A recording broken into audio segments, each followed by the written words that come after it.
E aqui, manobra que eu faço depois que eu engasgo? Eu tô em casa, eu engasguei, que nem aquele dia que eu fiquei quase 12 horas Então, você vai engasgada. tentar tossir. Isso, eu tossi, que foi o que facilitou tossir. bem. O que deve ter acontecido com você é que, além de você ter engasgado, deve ter ficado alimento em Aqui. valécula. Isso, ficou mesmo, porque no começo saía alimento, depois não saía mais nada, só espuma. Isso. Por quê? Porque você engasgou e aí você microaspirou e o teu organismo tenta ejetar isso. Então não tem o que fazer com engasgo. Engasgo para adulto, gente, é complicado porque é o que eu falei. Um bebê é leve, você bota ele na palma da tua mão, vira ele de cabeça para baixo, bate, bum, volta. Adulto, alguém tem que fazer isso com você. Não adianta fazer aqui, ó, de pé. Porque não vai sair, ó, a lei da gravidade, a comida vai para baixo, a comida não volta. Então virar de cabeça para baixo, bater na pessoa, igual... Não tem o que fazer, gente. Então, mas senta numa cadeira e vira o corpo da pessoa. Pra ela voltar. Porque pro alimento voltar. E fazer a pessoa tossir. Quando eu aperto aqui, ó. Isso. Quando eu, aquilo que você fez também me facilitou. Ó, dá vontade. Isso. Dá vontade de tossir. Daí vinha... Então é tossir. A única maneira, o único reflexo de proteção de via aérea é a tosse. Tanto é que o próprio organismo, quando o alimento costuma ir para o lugar errado, você já começa a tossir, porque ele está expelindo. Isso acontece mesmo, ele está fazendo a manobra de expelir. Então isso acontece.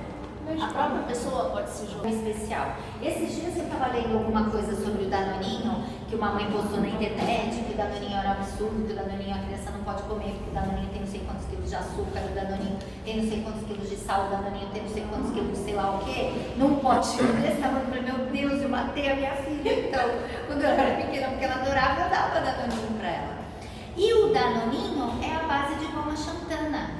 Uma dos componentes dele lá que eu tava lendo, eu fui ler, porque que matava tantas crianças e não podia dar, né? Eu fui ler. Então falava de quilos e quilos de açúcar num potinho, de quilos e quilos de sódio, de quilos e quilos sei lá do que, e falava da minha querida goma xantana. Então é que nem eu digo, ainda eu indico o Danoninho pro meu paciente, desde que ele não seja diabético, já que tem tanto açúcar, desde que não tenha diabetes.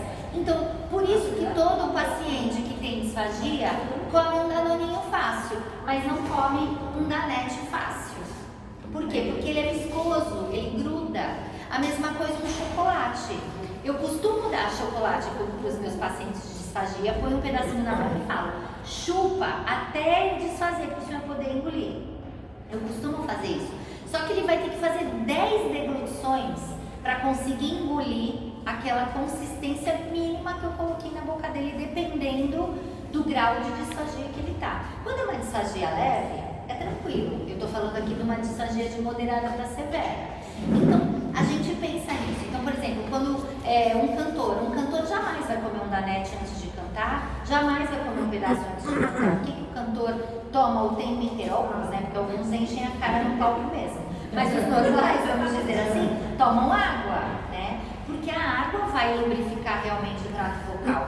E esse aqui deixa viscoso. Então, para alguém que tenha que usar aquele trato vocal forte, porque vai fazer um show de 2 horas, se ele comer um chocolate antes do show, ele está perdido. Então, ele vai tomar muita água, ele vai comer maçã, porque a maçã também limpa o trato vocal.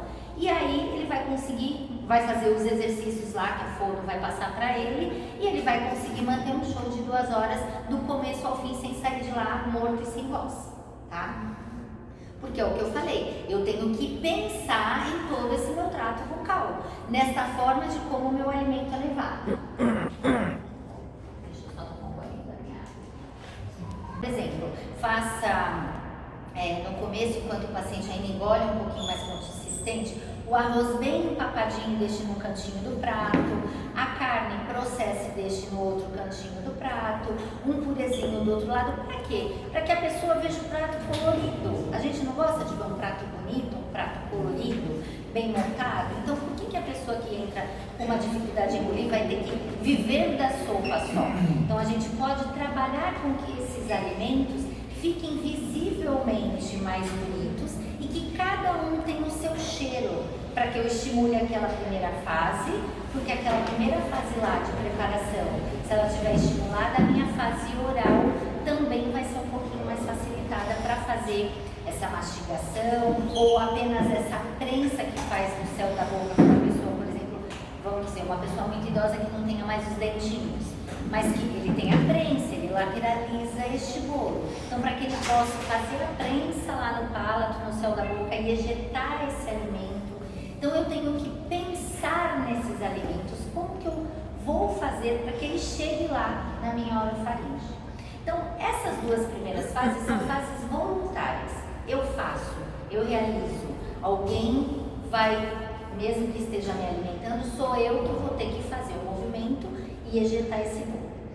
Quando a gente chega já com um alimento aqui, ó, na região da orofaringe, ele já deixa de ser voluntário e ele já passa a ser involuntário. Quando o alimento bate aqui, eu não consigo mais devolver esse alimento. Aqui a gente chegou na parte faríngea da deglutição.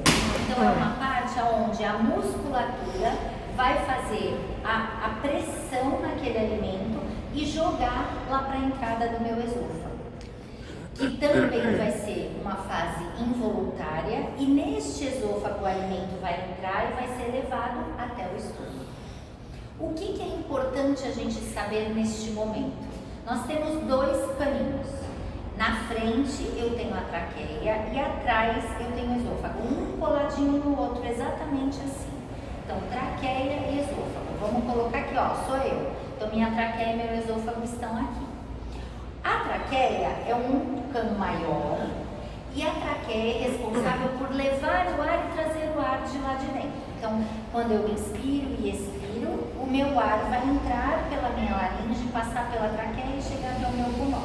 Então, aqui é um buraco. Logo do lado dele, um buraco fechadinho é o meu esôfago.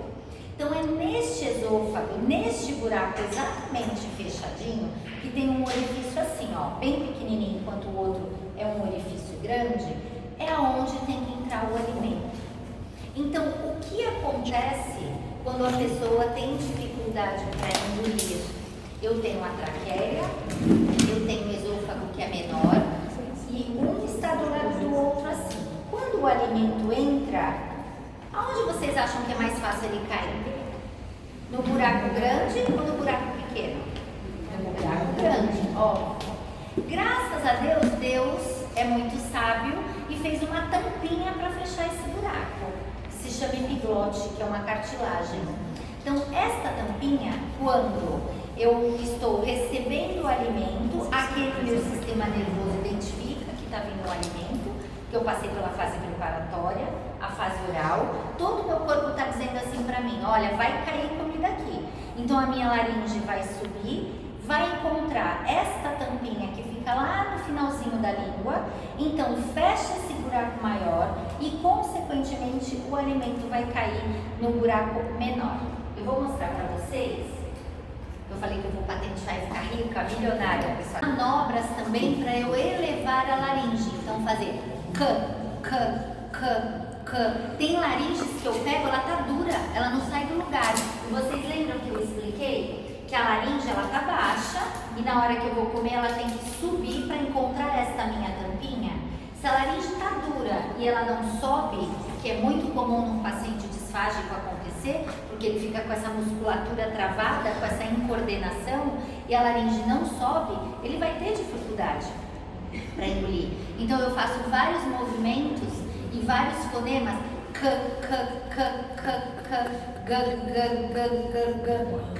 coco, gagogo, tudo isso eu tô fazendo a minha laringe subir.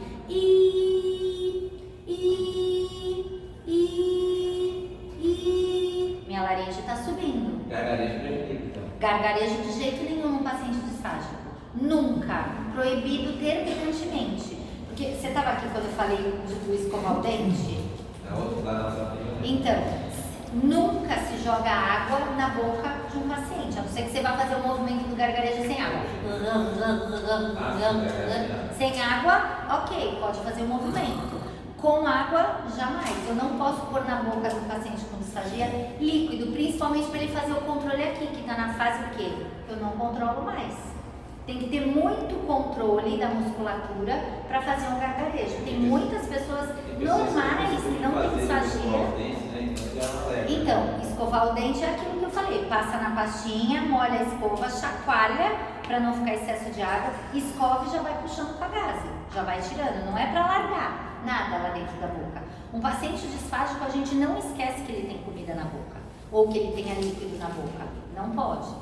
Então, todos esses exercícios com a musculatura eu faço sempre em séries para fazer o trabalho muscular, para melhorar e fortalecer essa musculatura da mesma forma que a gente fortalece a musculatura de braço e de perna e que ajuda tanto no processo de andar, de fazer as atividades de vida diária. Só que aqui a minha atividade de vida diária é falar e comer. Eu tenho 2 atividades que eu uso com essa região e com todos esses músculos, tá? Eu vou espessar para vocês a água.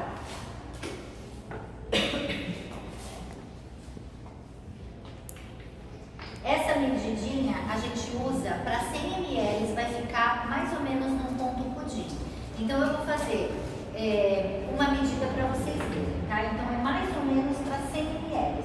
Em cada latinha vem a especificação de quantas medidas você precisa colocar de espessante para deixar no ponto que você precisa. Na maioria das latas vem escrito até ponto néctar, ponto mel e ponto pudim. Então, por exemplo, ponto néctar 1 medida, ponto mel 2, ponto pudim 3, para um tanto de ml, tá? Quando eu vou colocar,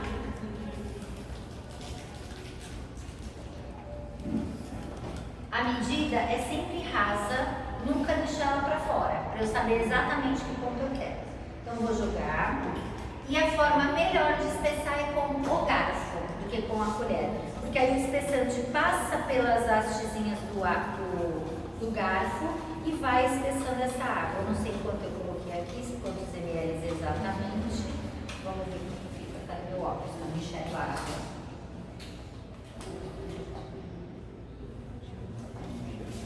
Ó, mas já tá começando a espessar. Já tá ficando espessa, tá vendo? Ó. Tá vendo? E quanto mais, ó, já tá ficando espessa. Depois eu vou passar para todo mundo ver. Ó. Ela fica gelatinosa, tá vendo? Ó, tá uma gelatina. Ela fica exatamente uma gelatina. Não uma musculatura mais forte. Então, por mais que haja uma incoordenação, se tiver um trabalho muscular, a gente consegue fazer um equilíbrio dessa disfagia com estes exercícios, tá? Aí eu vou voltar lá pro líquido. O líquido, eu falei para vocês que é o alimento mais difícil de se engolir e com o maior risco de afogamento que existe. Só que todas as pessoas precisam beber água e até numa quantidade pelo menos de 1,5 litro a 2 por dia. E aí o que eu faço com o meu paciente que ele não pode dar um gole d'água?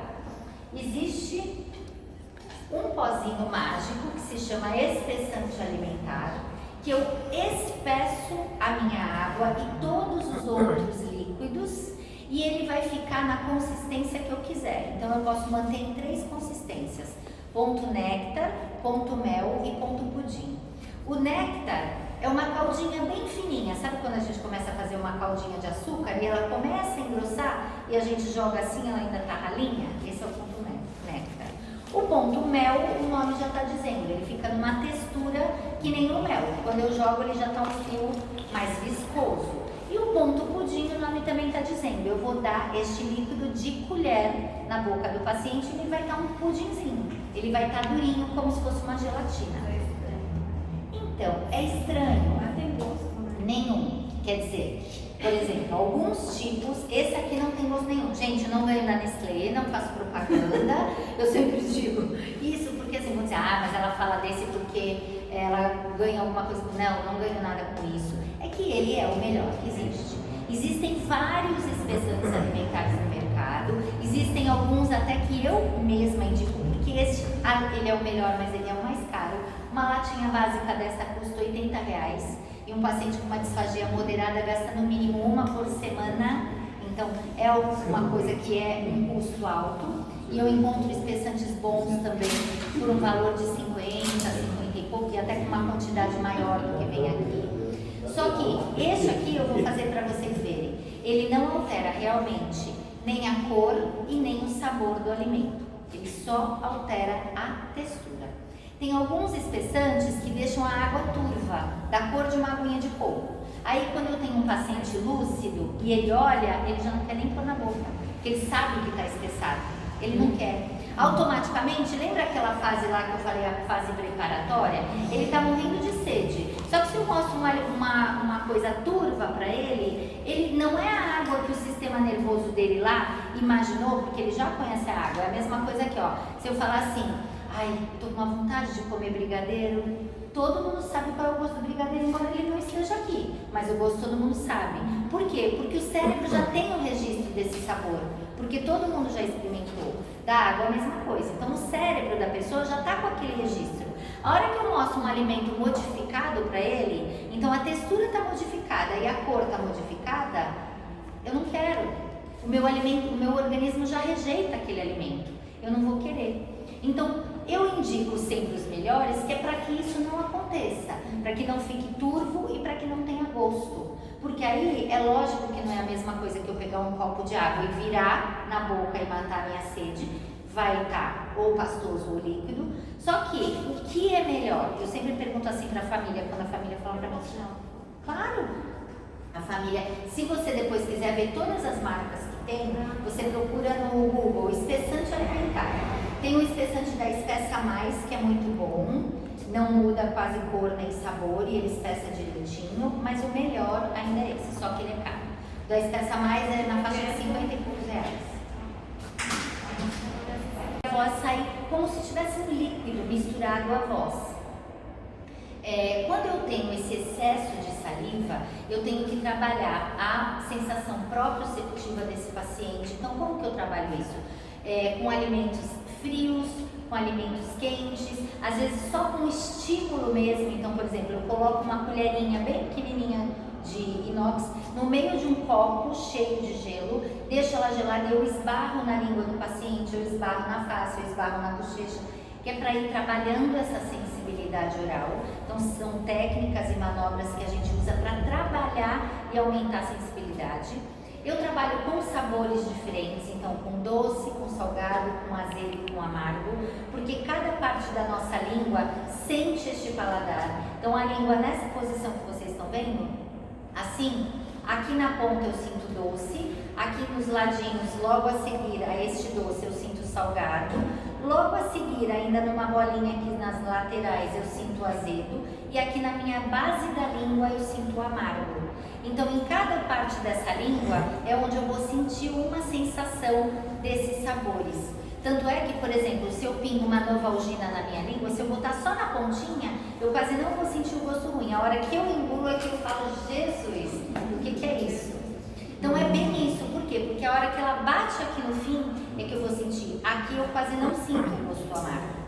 Então, quando eu penso nesse processo de deglutição e que eu quero estimular esse meu paciente a receber mais informação, por quê? Porque se eu tenho, por exemplo, um excesso de saliva na boca, essa informação sensorial que ele tem aqui na língua, ela vai estar diminuída. Por quê? Vamos raciocinar assim para entender. Eu coloco Coca-Cola num copo, certo? Experimento o sabor dela puro, só Coca-Cola. Ela tem um sabor maravilhoso, também acho. Eu tomava todo dia.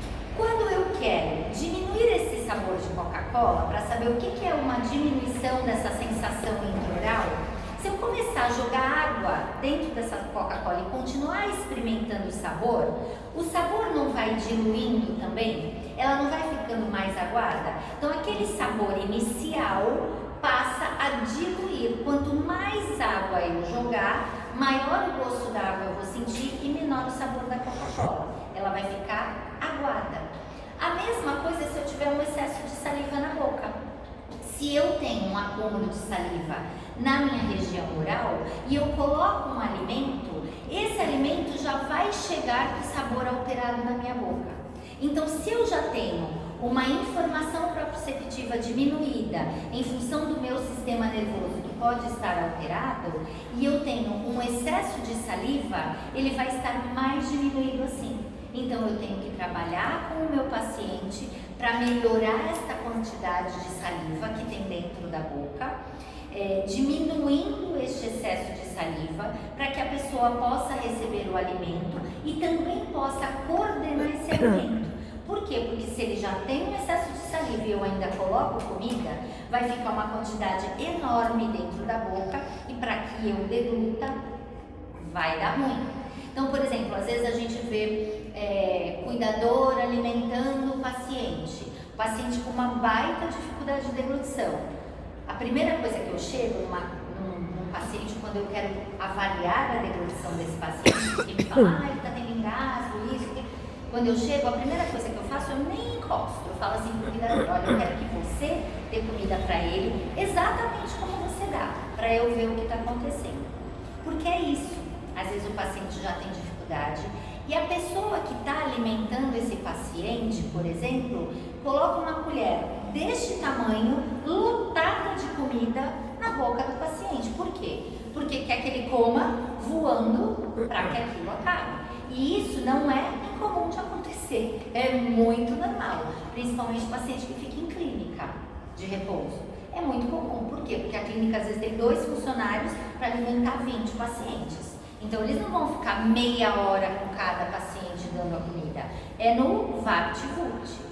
E nesse VAPT-VUPT, todas essas fases da deglutição não vai existir. O paciente não vai receber informação, ele vai comer a sopa todo dia, a sopa com a mesma cara, com o mesmo cheiro. Ninguém vai chegar, sentar na frente dele e falar, olha, seu fulano, agora a gente vai comer, sente o cheirinho, vou passar na sua língua.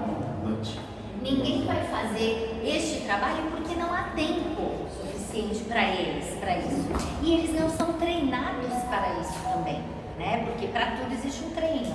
E eles não são treinados para isso dentro da boca do paciente.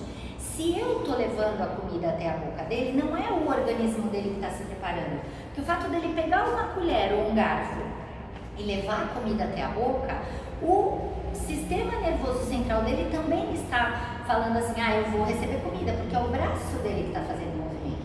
Então, se eu estou alimentando outra pessoa, eu tenho que partir do princípio que se eu pular esta fase preparatória, que é a fase do prazer, onde a pessoa sente o prazer em comer, então onde ela vai sentir o cheiro, onde ela vai ver um visual bonito, onde ela vai ver uma comida que ela tenha prazer em comer, fica mais fácil, a gente já prepara um pouquinho esse organismo para receber esse alimento. Depois desta fase preparatória, eu vou ter a fase oral da deglutição propriamente dita, que é a primeira fase. A fase oral é uma fase voluntária. O meu organismo não está fazendo sozinho, eu faço porque eu quero. Então, o que é voluntário? Então, eu esticar o braço e pegar alguma coisa é um ato voluntário. O meu coração trabalha de forma involuntária. Deu para entender a diferença? Então, enquanto eu estou falando aqui com vocês, o meu estômago está funcionando, o meu intestino, o meu coração, o meu pulmão, tudo está funcionando sem que eu diga para ele, funciona. A minha mão está mexendo porque eu quero, porque se eu quiser prender ela aqui atrás, ela para de mexer. Então, isto é voluntário e o resto que está funcionando sem o meu comando é involuntário. Então, na deglutição, a fase oral da deglutição, que é a de dentro da boca, é uma fase voluntária.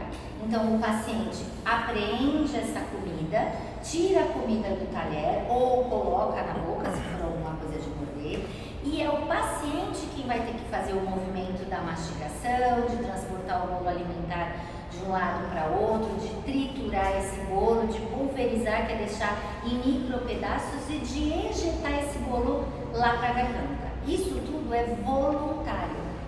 A pessoa precisa fazer. Só que, às vezes, por algumas dificuldades a nível do sistema nervoso, o paciente perde essa capacidade de fazer isso. Por quê? Porque os órgãos começam a ficar com alterações, com perda de movimento, com a musculatura, com tônus.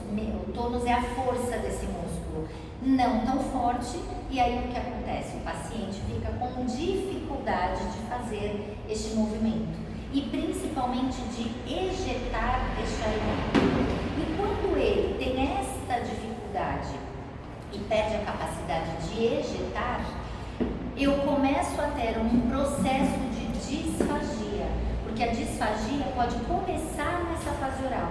Eu tenho pacientes que não conseguem mais nem tirar o alimento da colher. É a gente que dá literalmente na boquinha dele. E aí quando a gente pensa nisso, se sou eu que vou ter que alimentar esse paciente, então eu posso fazer com ele aquela fase preparatória, eu posso estimular mostrando o que ele vai comer, dando para ele cheirar, falando que está gostoso, passando no lábio para que ele sinta a textura, a temperatura, se é doce ou se é salgado. Eu posso falar para ele, olha, agora o senhor vai comer uma sopa, agora eu vou dar um Danone, agora eu vou dar uma gelatina. Então eu posso dizer, quanto mais estímulos sensitivos esse paciente tiver, melhor aquele organismo dele se prepara para receber.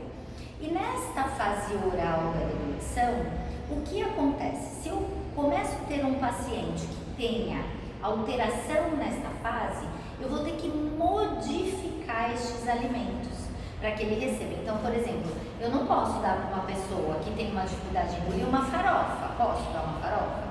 Não, porque até a gente, quando não tem dificuldade de engolir, às vezes se engasga com a farofa. Imagina quem tem a dificuldade de engolir. Então, a primeira coisa que a gente pensa quando a gente começa a perceber que o paciente tem a disfagia e já começa a estar na fase oral da deglutição é a modificação desse alimento. Para quê? Para eu facilitar com que ele engula este alimento sem se engasgar. Então, a modificação dos alimentos é a gente raciocinar em cima daquele alimento que o paciente vai comer. Então, um paciente com uma dificuldade de engolir, ele não precisa comer só a sopa. Ele pode comer purê, ele pode comer os alimentos amassadinhos. Então, eu costumo, por exemplo, pedir, indicar para que as famílias façam os alimentos em saladas. E aí o paciente começa o quê? A engasgar. Então, se eu tenho alguma doença de base que possa mexer com o meu sistema nervoso a nível muscular, então se pode mexer com o meu braço, com a minha perna, pode mexer também com a minha musculatura da deglutição. Aqui é um músculo, vários músculos, igualmente ao resto do corpo. Então eu tenho que preparar esse meu organismo para esse trabalho. Quando a gente percebe que começa a haver essas alterações da deglutição, então que nem eu falo, primeira coisa é a gente observar como o paciente come, se ele ainda come sozinho, e a segunda coisa é, se ele não come sozinho, como este cuidador faz essa oferta, que tipo de alimento ele come. E aí a pessoa em geral fala assim, ele ainda come isso, isso e aquilo. E aí eu sempre pergunto, tá, e o que ele gostava de comer? Porque é importante eu saber o que a pessoa gostava de comer antes dela estar com aquela dificuldade?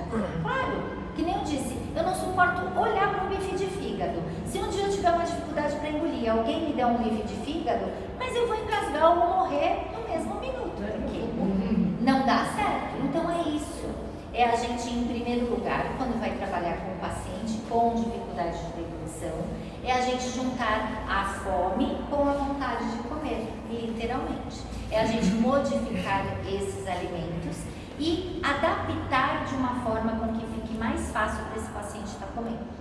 Outra coisa muito importante, a gente vê a postura do paciente durante a deglutição. Nunca eu devo alimentar uma pessoa que tenha dificuldade de engolir reclinada, é sempre sentadinho a 90 graus. O ideal é não ficar conversando com a pessoa, deu a colherada e fazer, tá gostoso? Porque a hora que ela vai te responder, tá, ela já pode ter broncoaspirado naquele minuto. Porque ela não tem essa coordenação para conseguir falar e engolir. Até porque para eu falar e engolir, eu estou usando os mesmos órgãos. Eu estou usando língua, lábio, bochecha, faringe, laringe, eu estou usando tudo ao mesmo tempo. Para as duas coisas que são coisas diferentes. Então a gente pede para evitar falar quando o paciente estiver com a comida na boca. Depois que ele engoliu a colherada, fala, e aí, estava gostoso? Que aí ele pode te responder, porque aí ele não vai ter esse perigo de aspirar o alimento. A gente observar a textura de cada alimento. Então isso é uma coisa muito importante, eu até trouxe algumas coisinhas aqui que eu vou mostrar para vocês. Então quando o alimento está num alimento pastoso, a gente diz assim, mas ele come pastoso. Aí às vezes eu chego numa casa e falo assim, quando eu chego e falo assim, nossa doutora, engraçado, ontem eu dei pastoso para ele, mas ele engasgou tanto, ele tossiu tanto. Tá, mas você deu o quê? Ah, eu dei um Danette. Tá aqui, eu até trouxe. E Danette é uma delícia, realmente, de fato, o Danette é muito bom. Só que o Danette, qual é a base dele? O que ele é? De quê? Chocolate. O chocolate é um alimento viscoso, ele gruda. Então, para um paciente que tenha dificuldade de engolir, se eu tiver que escolher um Danone, por exemplo, para dar para ele, ao invés de eu dar um Danette, eu dou um grego. Sabem qual é aquele grego? Aquele que é mais consistentezinho? Ou o Danoninho de criança? É mais fácil para o paciente engolir esse tipo de textura do que uma textura à base de chocolate. Então, quando eu falo de modificar os alimentos, eu falo exatamente isso. Raciocinar que os alimentos têm textura, têm temperatura e têm pesos diferentes na língua. Então, por exemplo, o que é mais pesado? A água ou o Danette?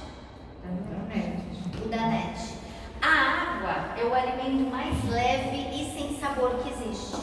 Então, para um paciente que tenha disfagia, ele vai ter muito mais engasgo com água do que, por exemplo, com um alimento pastoso. Por quê? Porque ele é um líquido leve demais, que desce rápido demais e a pessoa com disfagia não tem este controle dentro da boca. Eu peço, inclusive, para os cuidadores dos meus pacientes com disfagia não escovarem o dente dele e dar água, por exemplo, para ele bochechar e cuspir. Não pode fazer isso. Porque nisso que ele bochecha, ele não tem a coordenação e ele pode engolir e broncoaspirar. Então, por exemplo, um paciente com uma disfagia já numa fase moderada, o ideal é só passar realmente um pouquinho de pasta de dente lá na escova, bem pouquinho, molha a escova, chacoalha para não ficar excesso. Obrigada, querida. Escova e já vai tirando com uma gaze. É assim que se limpa a boca do paciente. Não pode ter água. Às vezes, quando eu chego e vou avaliar o paciente a primeira vez, eu falo para a cuidadora, como é que você escova o dente dele? Ah, no banho, manda lá limpar a boca e joga o chuveirinho lá dentro. Eu falo, Jesus, é só uma questão de raciocínio. Se o paciente tem dificuldade de engolir, eu jogo um chuveirinho na boca dele, imagina, vai, como falam, vai dar ruim, não vai dar certo, o negócio vai ficar cruel. Então, é a gente pensar nessas modificações. Pensar o que é mais fácil de engolir. Então, por exemplo, um alimento que eu vou engrossar. Se eu engrossar, por exemplo, com uma maisena, embora ele fique um pastoso, mas ele fica mais leve. Se eu engrosso com farinha, ele fica um pastoso mais pesado e mais grudento, não é assim? Então, para a pessoa com dificuldade para engolir, tudo que eu precise engrossar, por exemplo, se eu for fazer um mingau, um creme, é melhor eu engrossar, por exemplo, com uma maisena do que eu engrossar com uma farinha, porque ele vai conseguir engolir melhor o que for engrossado com maisena do que o que for engrossado com a farinha. As gelatinas. Tem paciente que engasga com a gelatina, enquanto está na língua não engasga. O paciente engole e começa a tossir. Isso é sinal de microaspiração. Por quê? Porque quando a gelatina bate aqui, naquela fase que já é involuntária, ela já virou líquido. Enquanto ela está na minha boca, a gelatina derrete em 1 minuto. E a gelatina não é uma água engrossada, que a gente põe na geladeira e ela fica dura? Ela é um pó que fica duro na geladeira. Só que a hora que ela derrete novamente, ela vira totalmente líquido. Então, bateu aqui, engasgou. Então, o paciente com uma disfagia moderada, por exemplo, não pode comer gelatina. Só que se eu fizer a gelatina com o creme de leite engrossadinha, ele come e ele não engasga. Então, essas pequenas dicas e modificações, quando a gente pensa a nível de comer, então, por exemplo, o paciente que ainda não está num alimento somente pastoso, está naquele alimento ainda sólido, mas molinho, então ele pode comer um arroz empapado, aí eu digo empapado assim, bem empapado, é arroz de japonês, não pode ser um arroz soltinho caindo da colher, porque o arroz é muito fácil de engasgar, né? E além de engasgar, a gente tem 2 bolsinhas aqui atrás da língua, que ficam exatamente assim, a língua está aqui, elas ficam bem do lado, esses espaços se chamam valéculas, e eles acumulam alimento ali também. quando a pessoa tem uma dificuldade de engolir e essa musculatura não faz a força que precisa, às vezes o alimento fica acumulado nessas bolsinhas. E um arroz, por exemplo, é muito fácil de acumular. E aí o paciente não consegue tirar. E às vezes nem sente o que está acumulado ali. E aí, de repente, ele vai falar e aquele alimento, blum, cai goela abaixo, como a gente diz, cai ralo abaixo. E aí o paciente pode engasgar, porque o alimento ficou ali, naquele espaço. A mesma coisa com líquido. Pode ficar um pouquinho de líquido naquele espaço e na região de orofaringe, ele para ali. E aí a hora que aquela tampinha lá da epiglote abre, a tampinha da epiglote abre para a gente respirar, esse líquido pode cair para o lugar errado, porque ela vai abrir para respirar, mas ela não sabe que está vindo alimento que estava acumulado ali naquela bolsinha. Então, todos esses fatores de modificação alimentar, quando a gente vai lidar com um paciente que tenha disfagia, a gente tem que pensar nestes fatores da alimentação, deste bolo alimentar. Então, quando ele está, por exemplo, como eu falei, o arroz empapado, o feijão a gente pede para amassar ou então para passar na peneira o feijão, porque aí vai sair aquele caldo mais grossinho, mas não vai ter o grão e nem a casca. Os legumes todos molinhos e bem picadinhos, bem miudinhos, para que o paciente possa mastigar e engolir. Evitar verduras cruas, alface, rúcula, acelga, agrião, todos esses que a gente come cru, evitar, porque para deglutir um alimento desse cru é super difícil e na região da orofaringe o paciente não tem força para levar esse alimento, porque ele tem uma incoordenação muscular, ele não vai ter força. Então a gente pede para evitar esses alimentos. Então a gente modifica a textura dos alimentos e facilita a deglutição do paciente. E com isso também a gente pode fazer exercícios. Então vamos pensar na esclerose múltipla. Os exercícios não são indicados porque há uma dificuldade nos membros, né? Então não é indicado fazer os exercícios, fazer a hidroginástica, fazer musculação para fortalecer e para evitar as quedas e para evitar o desequilíbrio e ajudar nisso. A mesma coisa nessa região. A fono vai trabalhar com exercícios de fortalecimento desses órgãos fonoarticulatórios para que esta região, que pode num futuro ficar complicada para deglutir, tenha mais força se acontecer esse processo da disfagia. O comando do meu cérebro para fazer aqueles músculos trabalharem e todos os órgãos envolvidos nesse processo, para eles trabalharem de uma forma correta para que a gente consiga engolir. Então, quando eu penso em engolir, a primeira coisa que eu tenho que ter em mente é que eu tenho fases dessa minha deglutição. E como acontece como que essas fases acontecem? A primeira fase, a gente tem 4 fases da gente engolir. A primeira fase é a fase que a gente chama de fase preparatória. Então, o meu organismo se prepara para receber esse alimento. Como isso acontece? Por exemplo, a gente não tem aquele ditado que a gente fala assim, nossa, a gente come com os olhos? A gente não fala isso?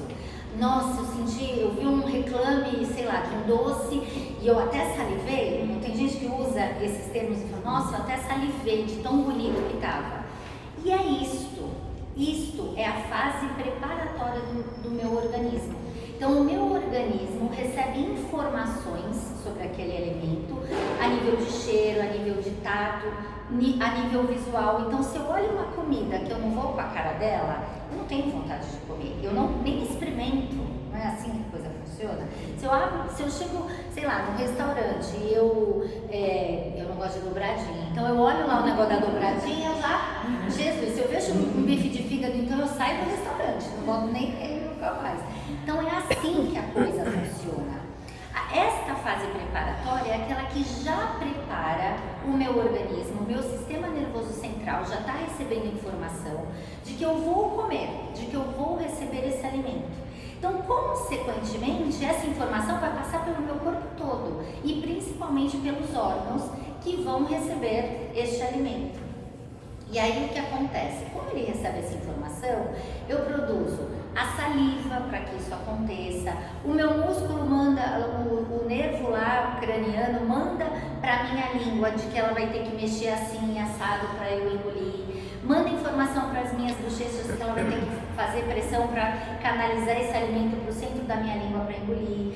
Manda mensagem lá para minha orofaringe, que é aquele buracão lá, quando eu abro a boca lá no fundo, que ele vai ter que fazer contração para levar o meu alimento lá mais para baixo. Então, nesta fase, eu estou preparando o meu organismo para receber o alimento. E aí, se, por exemplo, eu tenho um paciente, eu gosto sempre de dar esse exemplo. Eu tenho um paciente onde ele não tem condição física de se alimentar sozinho. É um paciente que já perdeu essa condição. Sou eu que vou alimentar esse paciente.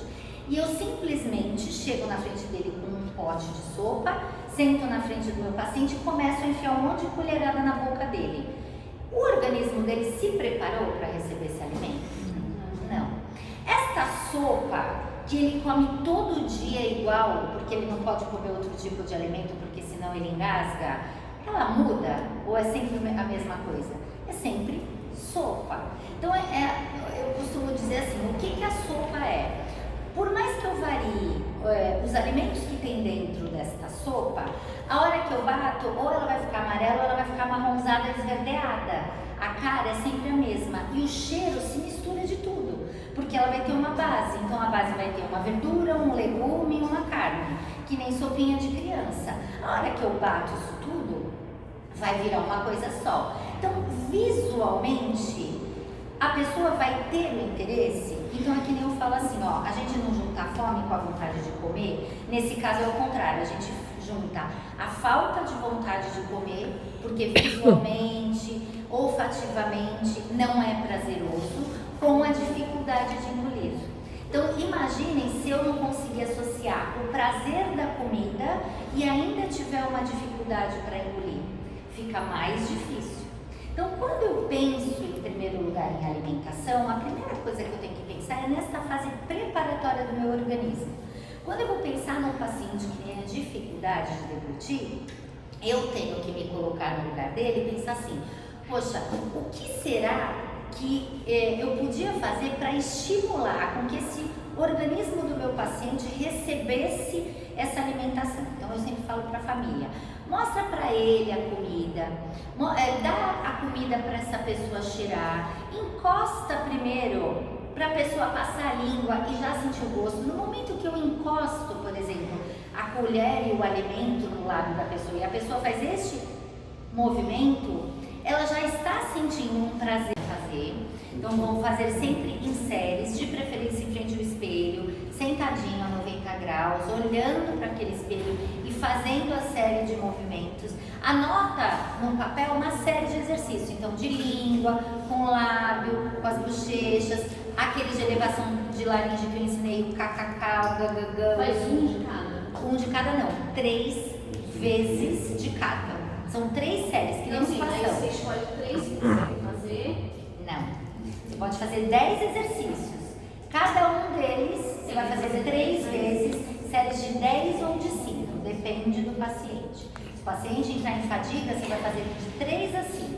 Se o paciente estiver ok, você faz 10. Igual, todo dia, geralmente? Uma vez por dia? Eu faria 2 vezes, se pudesse. Embaixo do banho, se quiser fazer. Sentada assistindo televisão. Em qualquer lugar. Claro que não vai fazer na rua lá, como ele falou. Vão achar que você tá louco, botando a língua pra fora, empurrando a bochecha. Mas em casa, tá assistindo televisão. Pelo menos, se tiver com muita dificuldade para engolir, tiver com muito engasgo, faz 2 vezes por dia.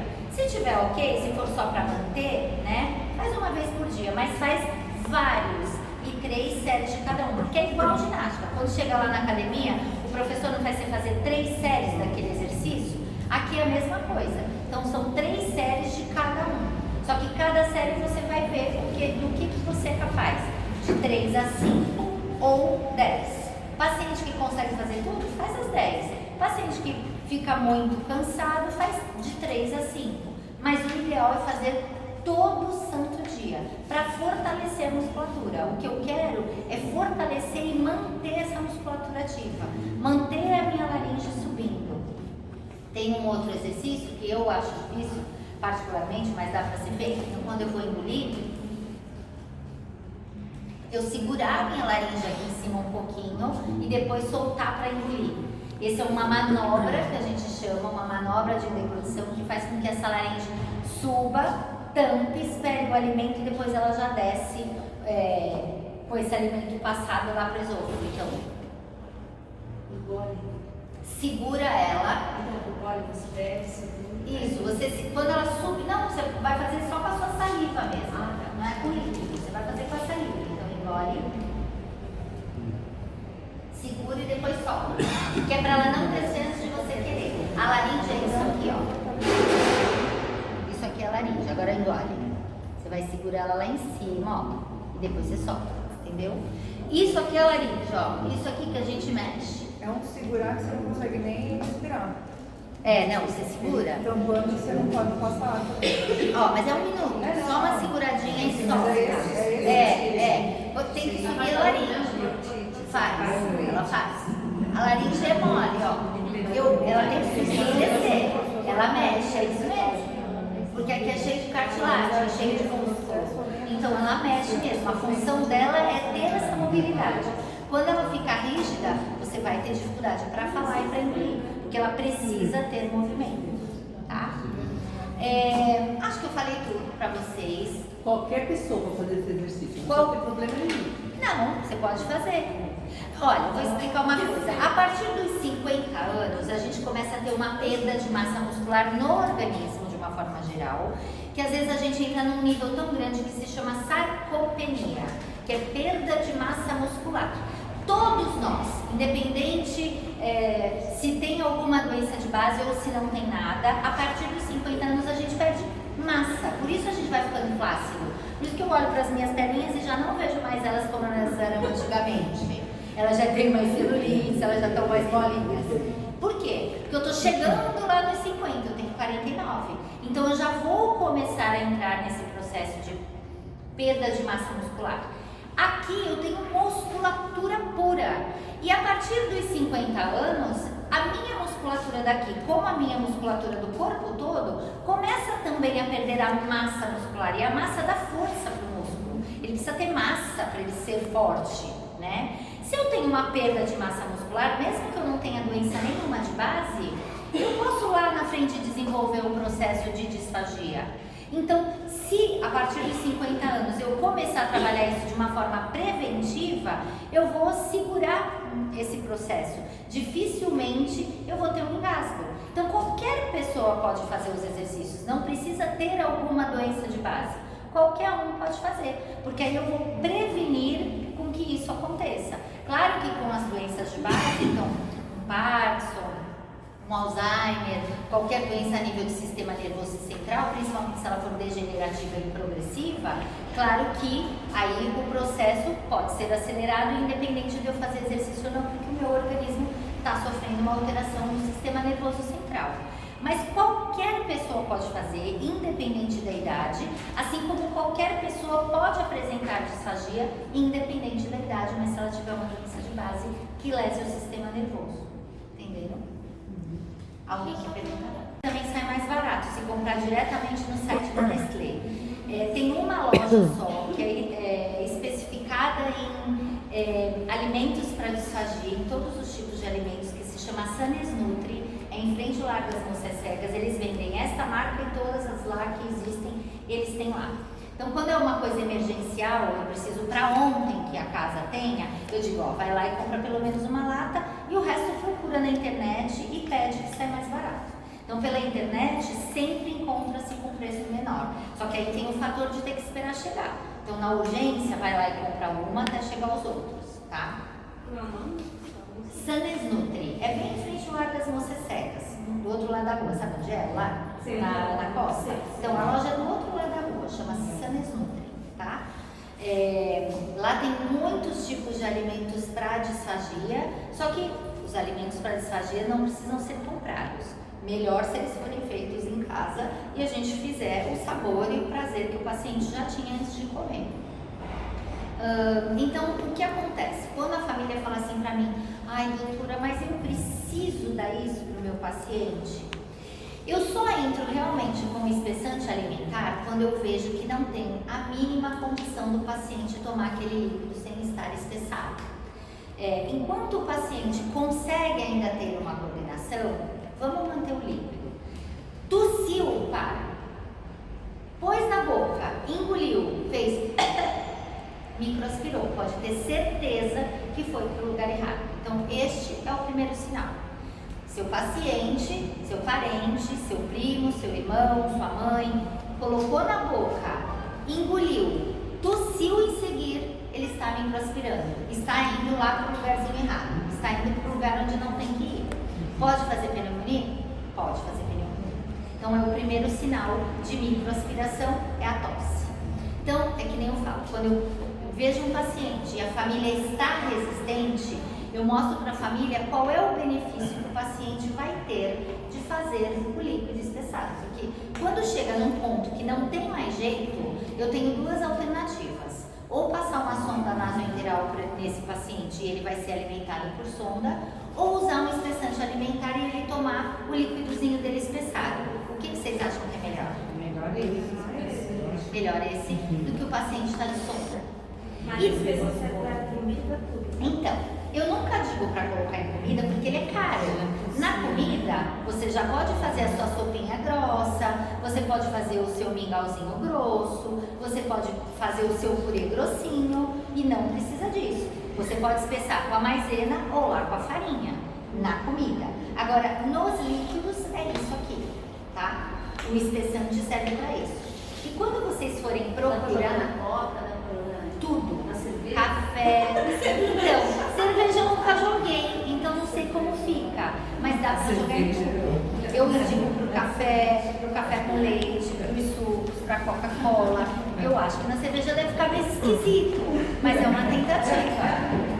É uma tentativa. uma cerveja, a pessoa se consegue mais, vai perder a... Então, se ela é lúcida e ela não consegue exatamente, espessa um pouquinho e vê o que acontece. Eu não espessei, tá aí, eu vou espessar uma cerveja e tomar pra ver o que acontece. Então é assim, porque eu realmente, tudo que eu faço com o paciente, eu gosto de fazer em mim, pra eu sentir o que acontece. Não é, isso aqui não é um remédio. Porque tem gente que gosta da cerveja, mas que gosta. Isso, gosta do sabor. Tem gente que Ó, odeia, isso aqui, gente, não é um remédio, é um pó branquinho, ó. Parece até uma açuquinha. Quando eu olho, ele tem uma textura, olhando assim, ó, como se fosse um açúcar, ó, ele é até soltinho, tá vendo? Só que ele é bem fininho. E ele vai só espessar o alimento. Então, assim, é que nem eu falo, num momento do desespero, onde chega naquele impasse, ou vai passar sonda, ou vai morrer afogado, e existe isso, vamos para isso. É melhor do que o paciente ficar com sonda, ou ter que fazer uma gastrostomia, que é aquele buraquinho que também fica uma sondinha, e o paciente também vai ser alimentado diretamente por aqui. Então, enquanto eu posso manter o prazer, eu vou manter com um espessante. Esse espessante, os melhores, quando vocês procurarem, caso tenham que comprar, procurem sempre a base de goma xantana. Existem espessantes à base de amido de milho, que é a maisena, e a base de goma xantana. Os à base de amido de milho, eles dão uma modificada no sabor e dão uma modificada na cor, são aqueles que deixam mais turvo. Os à base de goma xantana, eles são aqueles que não modificam o sabor e nem a cor. Inclusive, para deglutir é mais fácil. A goma xantana, ela fica numa textura ideal para deglutição. O amido e a farinha, lembra que eu falei lá para vocês? Eles não têm essa textura ideal, então eu tenho que preparar de uma forma que o meu paciente coma aquilo sem se engasgar. Fora isso, o que eu posso fazer para manter essa minha deglutição? Eu posso fazer exercícios iguais aos exercícios que eu faço numa musculação. São exercícios que eu vou fazer em séries, tá? Então, em geral, a gente faz 3 séries de 10 repetições. Só que para isso eu tenho que avaliar a condição do meu paciente. Então, vamos dizer, se eu pego um paciente que naquele dia ele está com uma dificuldade respiratória maior, ele está mais cansado, eu não vou fazer 3 séries de 10 repetições. Eu faço 3 séries de 5, 3 séries de 3. Mas o importante é eu estar repetindo aquele movimento, porque da mesma forma como eu trabalho o braço e a perna, eu trabalho os meus músculos da deglutição. Então são os exercícios com os lábios, os exercícios com a língua, os exercícios com as bochechas. Então, por exemplo, exercício com a língua, protuir e retrair a língua. Então, língua para fora, língua para dentro, língua para um lado e língua para o outro, língua empurrando a bochecha. Só que assim, se eu estou fazendo séries e eu vou fazer para um lado e para o outro, é assim, ó. Isso contou 1. Para um lado e para o outro é 1. Para um lado e para o outro 2. Para um lado e para o outro 3. Se é protuir e retrair, isso é 1. É o exercício inteiro conta 1. Você pode fazer pedal. Então, não pode. O ideal é até fazer mesmo em casa e de preferência na frente de um espelho, para ir observando esse movimento. Porque não adianta eu fazer esse exercício com a minha língua caindo ela para baixo. Isso aqui, eu não estou trabalhando o músculo da minha língua. Isso aqui eu estou trabalhando o músculo da minha língua. Eu estou fazendo força com ela. Inclusive, se todo mundo quiser fazer, para baixo eu não sinto quase puxar a base da minha língua. Para frente eu sinto. E se eu canular, mais ainda eu sinto puxar a base da minha língua. Aí eu estou fazendo força, porque eu estou trabalhando todo o músculo da língua. Então, de língua, então, de um lado para o outro, para dentro e para fora, em cima e embaixo. Ele já subiu assim? Pode, eu sou péssima para subir, só sei fazer esse mesmo. Esse, varrer o céu da boca de frente para trás, então. Varrer esse céu da boca, empurrar a bochecha com a língua, limpar os lábios. Às vezes eu pego até coisas assim que são viscosas, chocolate, doce de leite, e eu passo no lábio do paciente e peço para ele limpar, para ele tirar, porque ele vai ter que fazer mais força. Passo no céu da boca um pouquinho de doce de leite ou um pouquinho de leite em pó e peço para ele puxar, para ele tirar. Porque esse movimento de ter que tirar vai fazer com que ele faça força, tá? Exercício com o lábio, então, o beijo. Aí eu falo que a gente tem beijo de novo e beijo de velho. Beijar. Beijo de velho, beijar, ok. Então o beijo, ele faz força com toda a musculatura, ele aumenta a pressão intraoral. Eu preciso ter uma pressão dentro da minha boca, porque é essa pressão que faz contra-resistência com a minha bochecha que leva o alimento lá para o meio da língua. Então exercícios com as bochechas, inflar e soprar. Então eu dou canudinho para o paciente, vamos soprar 5 vezes. Aí eu vou aumentando a dificuldade, então eu dou canudos que tenham várias voltas, eu prendo a ponta do canudo, eu diminuo esse calibre, eu aumento esse calibre para fazer mais força, menos força. Então são vários tipos de exercício. Eu vou fazer o meu paciente fazer Por quê? Porque com isso eu estou mexendo lá o meu véu do palato. Eu tenho um palato duro, que é essa parte de cima onde eu prenso o alimento para ejetar. E eu tenho a parte de trás lá do meu céu da boca, que ele é mole. E ele justamente é mole porque ele vai encostar aqui, ó, e fechar a minha faringe para que a comida não vá para o meu nariz, para a comida descer. Então, se eu tenho uma incontinência desse meu véu do palato, a comida pode voltar pelo meu nariz. Então, é esse véu do palato que oclui aqui a parede da orofaringe para o alimento vir para baixo, ir lá para o estômago. Então, eu posso fazer exercícios com o meu véu do palato, tá? Eu posso fazer exercício de estalo, exercício vibratório, exercício de vibrar os lábios. Tudo isso trabalha a musculatura. Eu não estou fazendo nada a isso porque eu mostro para os meus alunos. Então, ó, é exatamente isso aqui. Este aqui, ó, é o buraquinho da traqueia. Isso aqui é a minha tampinha, a epiglote. Isso aqui é a minha língua.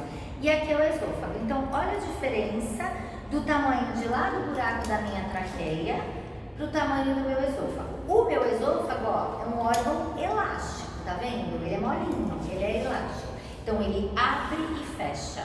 E conforme ele vai abrindo e fechando e vai fazendo os movimentos que a gente chama de peristaltismo, peristálticos, que são movimentos, imaginem a gente colocar uma comida dentro de um saquinho plástico, que nem quando a gente vai confeitar bolo, coloca o glacê lá no saquinho, a gente não vai fazendo assim, ó, para aquela comida chegar lá até o fundo do saquinho e poder chegar para confeitar. É exatamente este movimento que o esôfago faz até levar a comida no estômago. Então ele vai apertando a comida até ela chegar lá no caminho onde tem que chegar. Então o que acontece aqui? Então a minha laringe está lá embaixo, isso aqui é a minha laringe. Na hora que a comida está vindo, a laringe sobe, encontra a tampinha e fecha. E o alimento vai ter que entrar aqui neste buraquinho menor.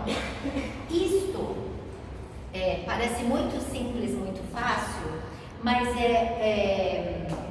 como eu vou dizer, é um caminho que tem inúmeros músculos envolvidos, inúmeras inervações envolvidas, que para tudo funcionar de uma forma harmônica, então para essa laringe subir, a tampinha fechar, o esôfago abrir e a comida entrar, para este processo inteiro precisa ter uma harmonia muscular muito grande. Se não há essa harmonia muscular, é onde a gente pode ter o que a gente chama de penetração laríngea. Então, ao invés da comida ou líquido entrar no esôfago, ele vai penetrar na laringe. Só que aqui, após a laringe, eu tenho a traqueia, que dá direto no pulmão. Então, se eu tenho uma penetração da minha comida ou do meu líquido no lugar errado, eu vou ter um engasgo ou um afogamento. Eu vou broncoaspirar. Então, se eu tenho um engasgo, é muito pior, porque aí para tirar aquele alimento, às vezes na tosse a gente consegue, quando o paciente tem uma tosse produtiva, uma tosse forte, sai. Ou a gente faz alguma manobra, bebezinho a gente vê muito. A mãe às vezes entrar em desespero e aparece que o bombeiro, a polícia passou e bateu nas costinhas e ejetou aquilo que estava afogadinho. É exatamente isso. Então, virando a pessoa de cabeça para baixo e dando os tapinhas nesta altura, ejeta o que está lá preso. Só que nem sempre é fácil com que isso aconteça. Um bebê é leve, a gente vira de cabeça para baixo e faz isso em 1 minuto. Um adulto a gente não faz com tanta facilidade. Então, para que a gente não tenha que usar nenhum tipo de manobra, o ideal é a gente fazer com que este caminho percorrido por tudo isso seja eficaz para que não aconteça. E o que acontece se eu broncoaspirar? Se for alimento sólido, vai haver um engasgo feio mesmo ao ponto de ir para o hospital e ter que tirar de alguma forma. E quando é líquido, a primeira reação que o organismo tem é de tosse. A tosse é um dos reflexos de proteção das vias aéreas superiores, tá? Então, o organismo vai tossir para expelir. Só que às vezes, mesmo ele tossindo, vai entrando microgotinhas, que a gente chama de microaspiração. E como eu falo, de gota em gota não enche um copo, então de gota em gota encharca o pulmão. Encharcou o pulmão, a gente vai ter uma pneumonia aspirativa, que é uma pneumonia bem grave, que facilmente leva um paciente para UTI. Então, este caminho da deglutição, quando a gente pensa em alimentação para um paciente que esteja com essa disfagia, com essa dificuldade de engolir, nós vamos pensar em um caminho para que isto não aconteça. E se a gente fizer o caminho bonitinho, certinho, raramente o paciente vai chegar a broncoaspirar.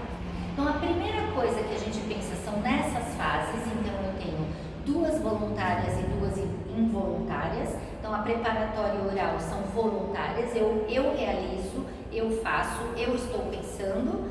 E as involuntárias, a faríngea e a esofágica. Chegou nelas, eu não tenho mais como intervir.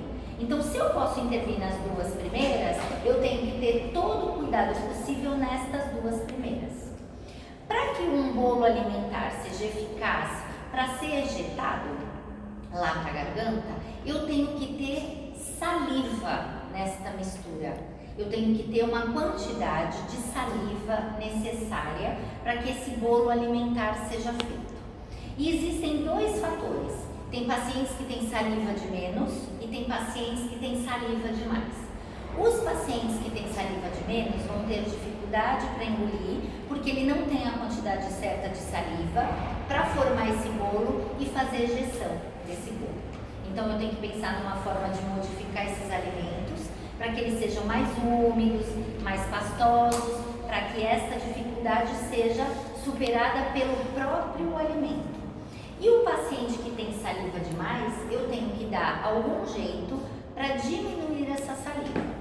Ah, mas o paciente tem saliva demais porque uns produzem mais do que o outro? Não. O paciente que fica com excesso de saliva na boca, em geral, ele tem uma diminuição da frequência dessa deglutição.